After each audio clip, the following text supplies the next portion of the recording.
And today, we share an excerpt from that extraordinary interview. Intuition. What is it? Intuition is the only way to arrive at truth, even when rational concepts or intellectual capacities fail. Because you can rationalize, bring it into rational terms only what is not absolutely unique. But if you are confronted with a phenomenon which is unique, which never will recur, which only once appears and confronts you, you have to resort to intuition. Because intuition can handle the unique things that only once and only here and now are confronting you. For instance, on the moral level, what takes over intuitive means is our conscience.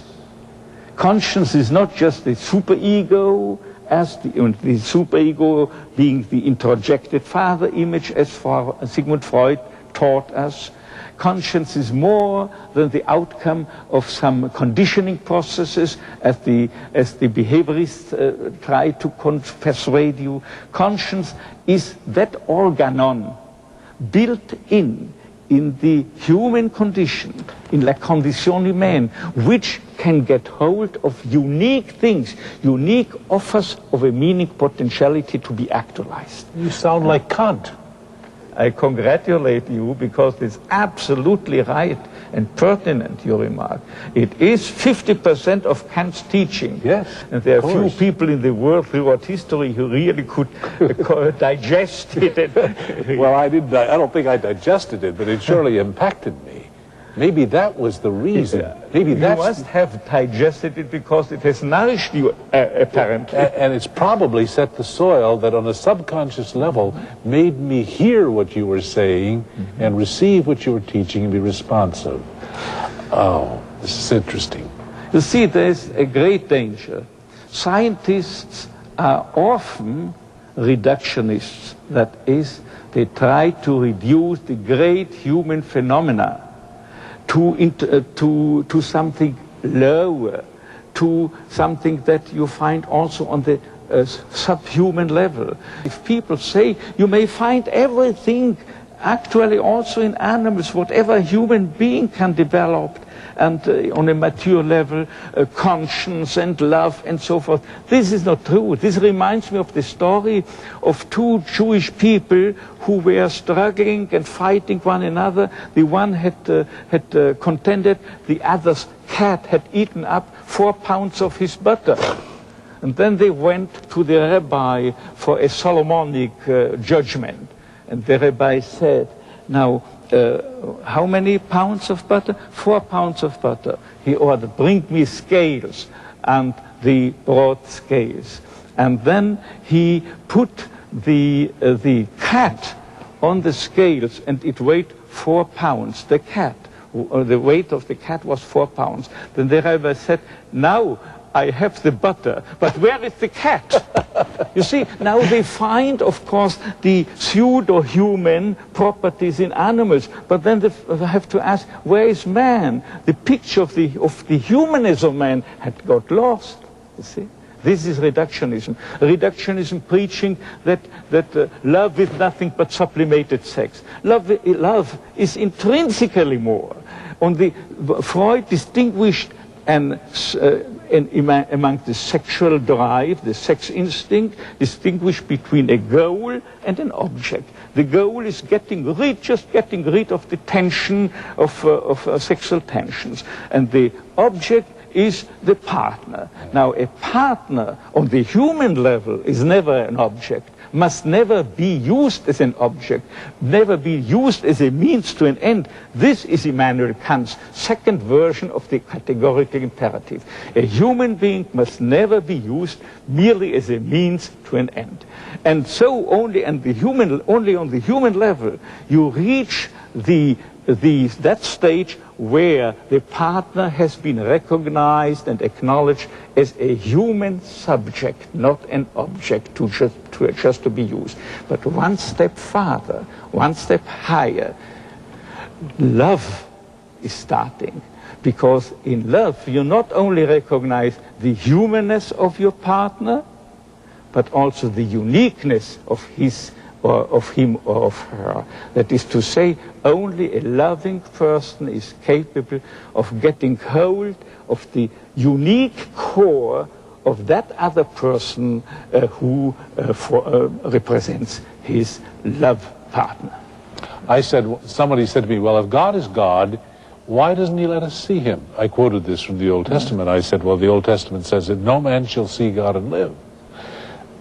If we really were, as humans in our brains, capable of seeing God in a scientific reality type of an experience, we'd die of a heart attack. There are transformers out here that have to cut the electric power down before it finally gets to a light bulb, or the light bulb would just explode. Yeah. I think the energy level, the excitement level would be more than this organism biologically can handle. We would also be robbed of our freedom of decision to decide in favor or against God. Exactly. If I had the guarantee, religion would turn out into something, would be turned into something, say, what is it, insurance. That's right. It would insurance. Yes, if I believe, then I will be happy in heaven, sure. You see? And you know what? But so without any force, only without being rationally forced, I have emotionally, let me say existentially, to plead for God rather against him. Only if God, well, if proof is possible, then faith is impossible. Right, right. I once said in one of my books, God's existence cannot be proved, as is the case, for instance, if we discover some traces of an animal, you see, right. in term, or what is it, in form of geological fossils. Fossils. God is not a died out fossil that we can, whose traces we may discover and then say we have a proof there, but God is more than a fossil. Absolutely. Tell me, are there true materialists and secularists? And if they really are what they pretend to be, are they not less than a whole, true human being?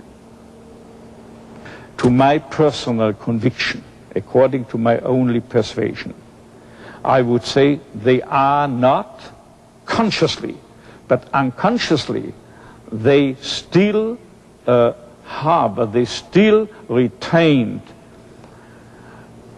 a directedness toward what you called transcendence.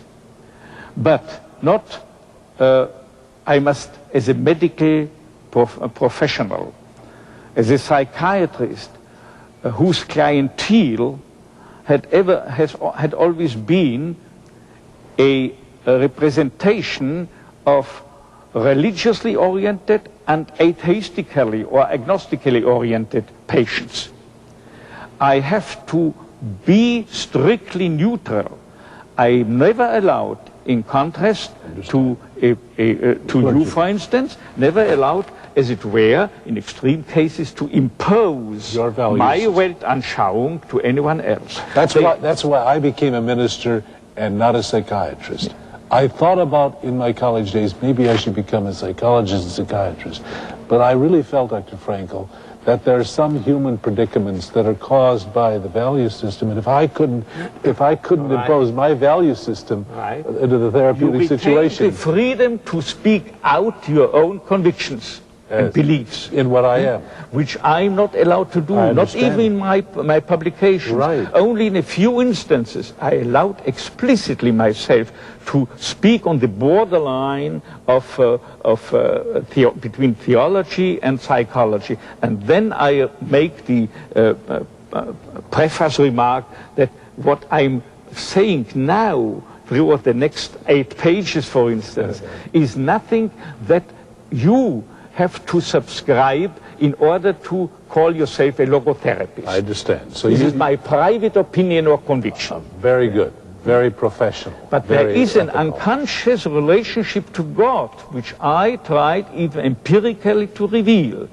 You may in some dreams, by interpreting dreams of your patients, find that although on a conscious level they claim to be atheists, there are discoverable some longings in the direction of religion.